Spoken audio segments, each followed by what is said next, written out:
Есть Финляндия, которую знают все – леса, озера и скалы. А есть другая Финляндия – заброшенная, промышленная и, кажется, совсем забытая. В этот день мы с моим другом Петери просто отправились в небольшое автопутешествие недалеко от Хельсинки. И чем дальше уходила дорога, тем чаще нам встречались следы прошлого. Руины старой мельницы, фабричные кварталы, императорский поезд, места, где время словно застыло в прошлом. Так началось мое знакомство с другой Финляндией. Финляндией, которая не входит в туристические маршруты.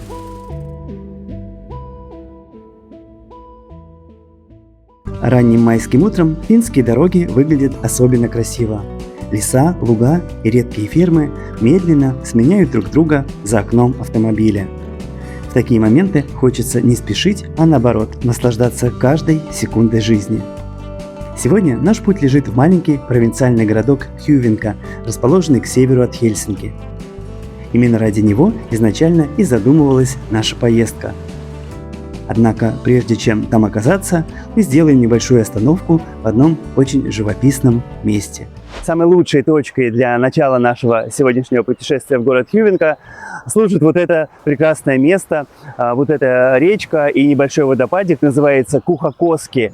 Это место существует здесь с 16 столетия. Это был такой рукотворный канал, созданный в том числе для того, чтобы снабжать водой деревня, которые здесь вокруг в окрестностях находились. И также здесь была ветряная мельница, которая столетиями служила верой и правдой для местного населения, но от которой, увы, остались одни руины. Но эти руины, знаете, это такая скрытая жемчужина Финляндии, окрестностей недалеко от Хельсинки.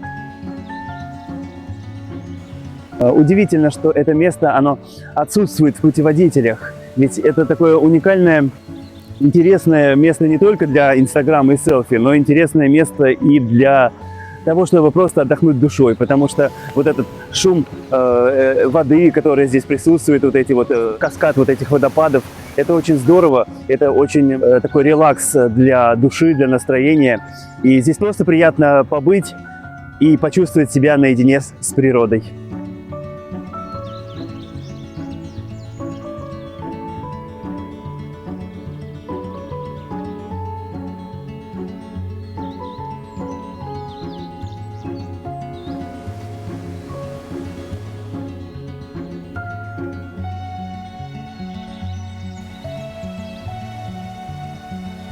Немного полюбовавшись этими живописными местами и насладившись шумом воды, мы продолжили нашу поездку.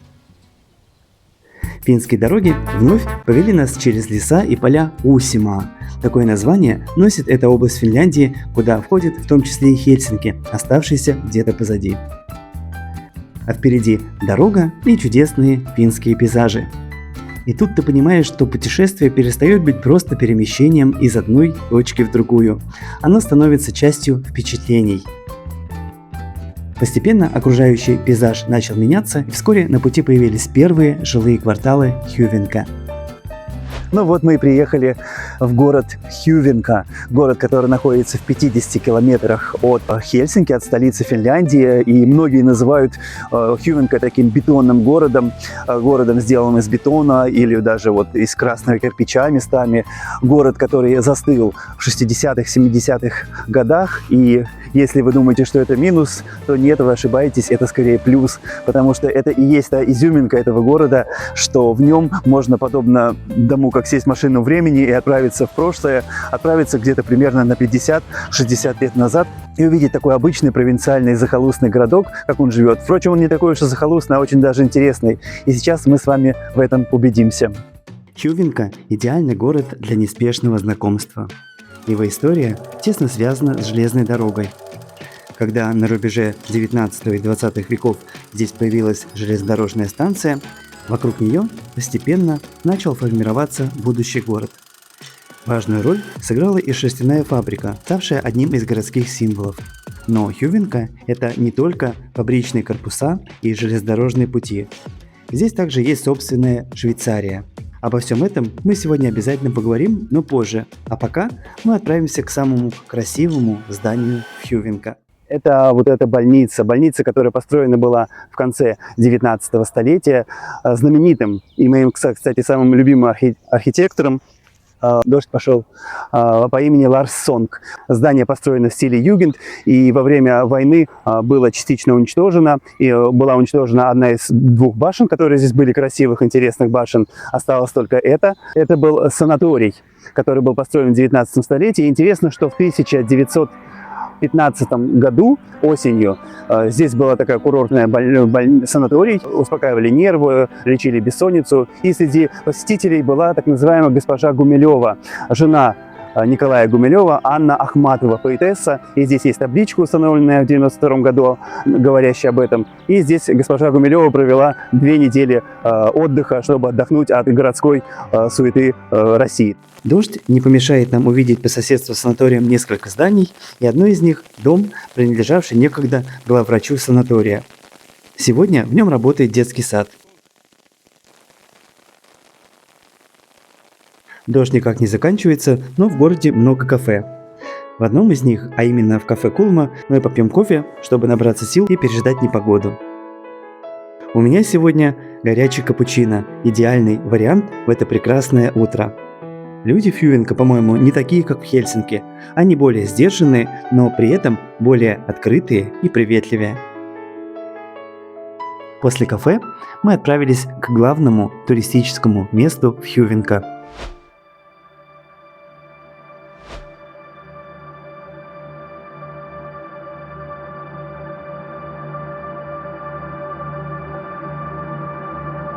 Сейчас мы находимся в одном из самых атмосферных музеев Финляндии, железнодорожном музее, расположенном в городе Хьювинка. И интересно, что расположен этот музей прямо в старом железнодорожном здании 19 века. И здесь много поездов, паровозов, но самое ценное и самый главный экспонат здесь, в этом музее, это вот этот вот паровоз, этот поезд. Это настоящий, единственный в мире сохранившийся императорский поезд времен Российской империи. И сам император Александр II со своей супругой на этом поезде проезжали. Сохранилось 3 вагона. Вагон, где ехал сам император, где его супруга, и еще один 3-й вагон-салон. И каждый из этих вагонов украшен бархатом. Стоят красивые диваны, кресла. Этот поезд, этот паровоз, его назвали «Дворец на колесах».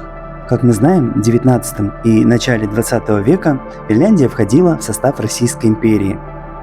Именно в ту эпоху был построен императорский поезд. После революции 1917 года Финляндия стала независимым государством, и несколько вагонов российского поезда остались на ее территории. Благодаря этому они избежали уничтожения, которое постигло подобные вагоны в Советском Союзе. Сегодня данный состав по праву является главным экспонатом железнодорожного музея в Хьювинка.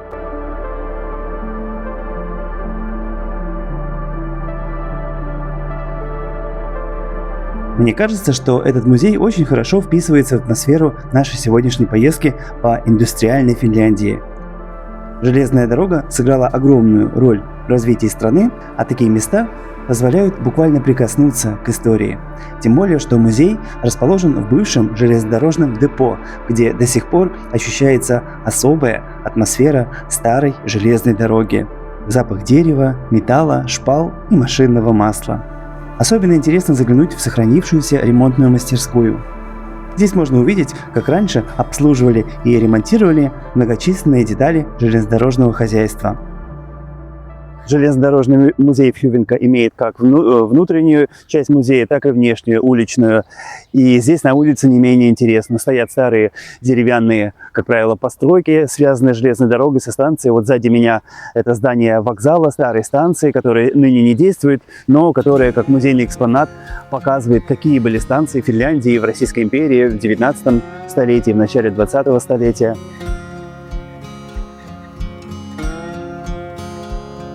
Также на моем канале вы можете посмотреть видеоролик о том, как 100 лет назад, в 1926 году, в Хельсинки на ЖД-вокзале произошла крупная катастрофа, когда почтовый поезд врезался прямо в платформу, на которой стояло много людей. Это видео можете по ссылочке увидеть. Ну а мы идем дальше. железнодорожный музей Хювинка оказался одним из самых интересных мест нашей поездки. И, возможно, когда-нибудь я сделаю про него отдельное видео. Это Равентово тоже в бывшей заправочной станции, да? Это гостиница с тех пор. А была что, заправочная станция? Нет, это гостиница первоначально. А, была гостиница, а стала Равентово, окей. А сейчас мы направляемся в место, которое даже жители Хювинка посещают крайне редко. Туда ведет такая вот пустынная дорога через лесные заросли. Мы приехали на старый аэродром. Во время войны отсюда взлетали военные самолеты. После этого короткое время здесь был главный аэропорт страны, но потом он пришел в запустение. Из 4 имевшихся взлетно-посадочных полос в настоящее время действует лишь одна, и ее эксплуатирует местная любительская авиация.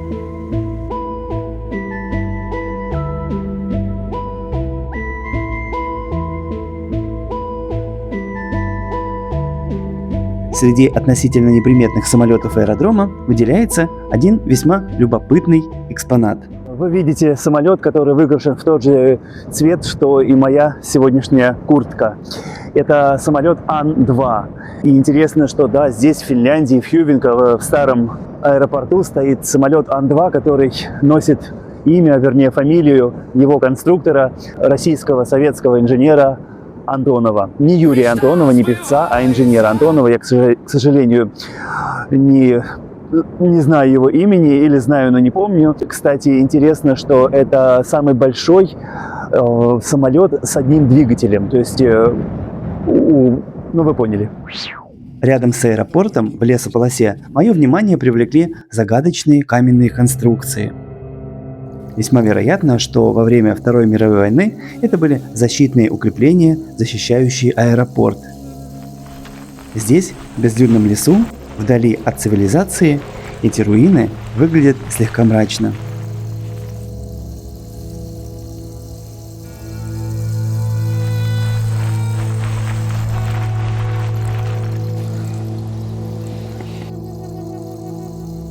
Ну а сейчас мы увидим нечто удивительное. В это трудно поверить, но в Финляндии есть собственная Швейцария. Она находится здесь, в Хювинка. Это район Свейти, что переводится как Швейцария. Свое название район получил еще более 100 лет назад.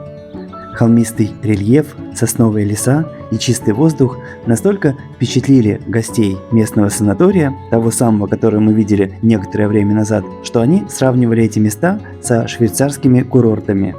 И пока мануфактура и железная дорога создавали промышленную составляющую Хювинка, район Свейти отвечал за совсем другую сторону города – красоту, отдых, здоровье и туризм. По правде говоря, этот район очень нужен городу Хювинка. Всего в паре километров от центра с его ресторанами, магазинами и супермаркетами расположен настоящий природный заповедник с пешими тропами и волшебными зелеными ландшафтами. Хювинка – это город, который вырос благодаря железной дороге и промышленности, но при этом сохранил удивительно спокойную атмосферу. Здесь нет столичной суеты, нет известных на весь мир достопримечательностей и нет стремления постоянно производить впечатление на туристов. Но зато здесь есть старая шерстяная фабрика, куда мы сейчас и направляемся. И как раз сейчас я нахожусь на территории бывшей шерстяной фабрики. И интересно, да, что фабрика эта была построена в 1892 году. И вначале это было такое маленькое помещение, небольшое, где работало, не поверите, всего 10 человек. 10 человек, но затем, когда железная дорога, станция здесь появились, и стали шерсть с этой фабрики стали перевозить в разные города Финляндии, по всей стране, и это предприятие все больше и больше набирало силу, мощь и обороты. И здесь уже в итоге работало целых 1500 человек. При населении города на тот момент 6000. То есть каждый 4-й житель города здесь работал, и практически каждая семья в городе Хювинка была связана с этим производством шерсти, с этим заводом. И для рабочих фабрики был построен даже такой маленький городок, который имеет название Порт-Артур. Деревянные красивые дома, мы сейчас их увидим. Ну и, конечно, здесь комплекс состоит из нескольких построек, бывшее кафе, всевозможные цеха, конторы. Преимущественно на железной дороге работали мужчины, а здесь, на шерстяной фабрике, в основном работали женщины. Сейчас это просто общественное пространство, здесь гуляют люди, отдыхают местные, и здесь, конечно, можно почувствовать дух такой заводской, индустриальной, промышленной Финляндии. И, конечно же, это место очень похоже на город Тампере и похоже, кстати, на британский Манчестер. Когда-то территория фабрики была наполнена шумом станков и рабочей суетой. Сюда ежедневно приходили сотни людей, и здесь протекала значительная часть жизни многих поколений жителей Хьювинка. А сегодня у всех этих заводских корпусов новая жизнь. Сюда приходят уже за отдыхом, общением и хорошей едой. Неудивительно, что именно здесь мы решили сделать небольшую паузу в нашем путешествии и покушать. Пришло время перекусить, и сейчас мы находимся в ресторане, который называется Вилла Тегдас. У меня пицца под названием Маргарита. Это очень вкусно, здесь приятное обслуживание, приятная атмосфера, поэтому приятного аппетита.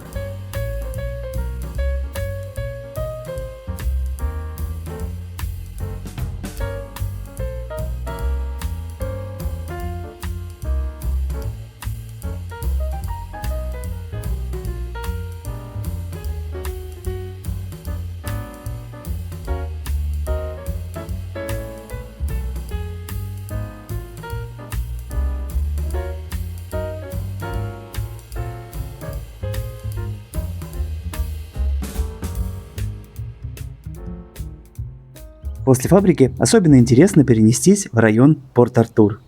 Когда-то этот квартал был построен специально для работников шерстяной фабрики, и многие семьи жили буквально в нескольких минутах ходьбы от своего места работы. Сегодня здесь тихо и спокойно.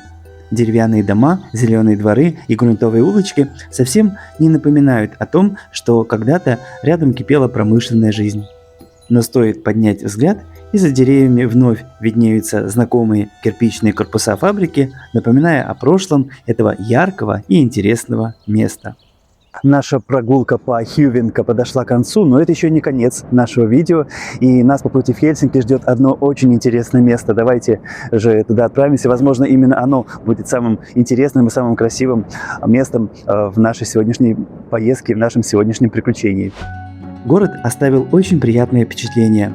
Он совсем не похож на типичные городки Финляндии. Обратно в сторону Хельсинки мы решили ехать другой дорогой. Не по трассе, а через небольшие поселки, поля и сельские угодья. Такие дороги обычно требуют немного больше времени, ведь именно на них зачастую и встречается все самое интересное.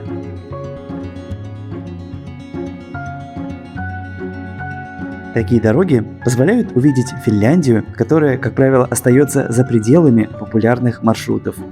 Не города и достопримечательности, а обычная повседневная жизнь. Фермы, старые деревянные дома, небольшие хозяйства, а также леса и поля, которые тянутся до самого горизонта. Порой кажется, что за последние десятилетия совсем ничего не поменялось. И это здорово. Проезжая через такие места, осознаешь, насколько разнообразна сама Финляндия. Большинство людей никогда не увидят эти дороги, не увидят одинокие хутора среди полей. Именно здесь особенно хорошо чувствуется спокойный ритм финской провинции. Время от времени вдоль дороги появляются старые здания. Некоторые из них давно утратили свое первоначальное назначение. Вот, например, здание бывшей сельской школы, а ныне в нем жилой дом. Эти строения напоминают о том, что история Финляндии – это не только Турку, Хельсинки и Порву. Она создавалась и в таких вот небольших тихих местах. Постепенно дорога привела нас в еще одно место, связанное с индустриальной историей Финляндии – в деревню Каукас.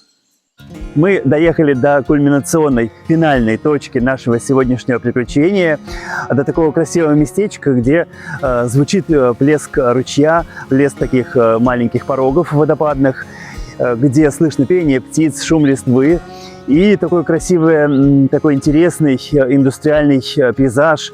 Бывшая хлопчатобумажная фабрика, заброшенная хлопчатобумажная фабрика. Мы ее видим, такое массивное здание, некогда приносившее доход этим местам. История местной фабрики началась в начале 20 века, когда один предприниматель открыл здесь производство ваты и других изделий из хлопка. Вокруг этой фабрики постепенно сформировался целый рабочий поселок, жизнь которого на протяжении многих лет была тесно связана с этим предприятием. Со временем оно пережило несколько этапов и в конце концов производство остановилось. Сегодня от былой промышленной эпохи остались лишь ветхие постройки. А рядом лес, река, мостики и несколько частных домиков. И в наши дни это место помогает представить, какой была Финляндия 100 лет назад. Страной фабрик, рабочих поселков и людей, которые своим трудом создавали ее историю. Поразительно, просто поразительно. И, конечно, я очень впечатлен сегодняшней поездкой. На мой взгляд, это одно из лучших мест Финляндии. Если меня в Хельсинки когда-нибудь спросят, куда поехать в окрестностях, где нет туристов, и какое-нибудь место, где никто не знает, какая-то скрытая жемчужина недалеко от Хельсинки, то я непременно посоветую это место, потому что это место действительно впечатляет, это место вдохновляет, и хочется сюда возвращаться как можно чаще. И вы знаете, меня сегодня ожидал еще один сюрприз. Оказывается, что по пути домой мы увидим еще одно уникальное место. Забегая вперед, скажу, что именно оно произвело на меня наибольшее впечатление за весь сегодняшний день. Оставив позади старую фабрику, мы вновь отправились в путь. И чем дальше продолжалась наша поездка, тем больше мне казалось, что именно такую Финляндию я и искал. Финляндию старых фабрик и рабочих поселков, Финляндию тихих дорог и небольших населенных пунктов, Финляндию, которая не попадает в путеводители, но именно поэтому кажется особенно интересной. Впереди нас ждала еще одна остановка – небольшой поселок Келакоски. Здесь находится знаменитая психиатрическая больница Келакоски, одна из самых известных психбольниц в стране. В середине прошлого столетия сюда попала Анна Лапалайнен, женщина, которая была уверена, что является английской принцессой из королевской семьи. Многие годы она провела в стенах этой больницы, став настоящей легендой. Ее необычная история послужила сюжетом для фильма «Принцесса», который вышел в 2010 году и был основан на реальных событиях. Совсем рядом, у живописно извивающейся реки, находится бывший промышленный район старинного металлургического завода, основанного здесь еще в конце 18 столетия. Когда-то внутри этих зданий гремели станки и работали люди, а теперь старые кирпичные постройки обрели новую жизнь. В них открыты кафе, общественные организации и даже школа танцев.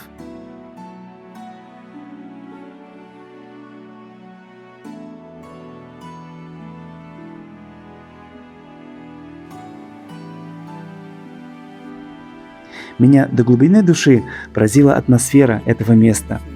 Уютные заведения, старинные корпуса у реки, зеленые берега и вода, отражающая старые здания. Все это неожиданно напомнило мне остров Мурано в Венеции. Казалось, что время здесь течет совсем по-другому. Честно говоря, я был удивлен, что раньше никогда не слышал об этом месте. На мой взгляд, Келакоски – одно из самых красивых и недооцененных мест Южной Финляндии. Настоящее скрытое сокровище всего в нескольких километрах от Хельсинки. Именно такие места делают путешествия по Финляндии особенно ценными, когда за привычными дорогами неожиданно открываются уголки, которые оставляют самые незабываемые впечатления.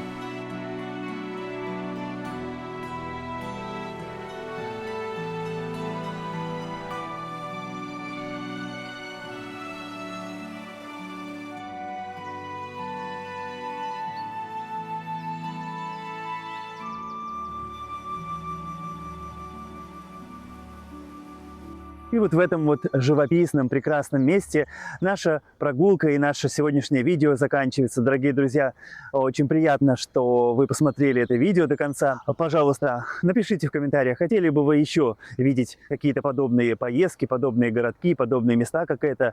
Я обязательно в таком случае сделаю новые видео. Ну и сейчас хочу вам попросить, чтобы вы поставили лайк этому видео, если вам понравилось. И, конечно же, смотрите другие мои видео. Если вы не подписаны, подписывайтесь подписывайтесь на мой канал, и вас ждут новые мои приключения по Финляндии, Эстонии и другим местам Европы. Ну а пока я говорю вам до новых встреч, пока!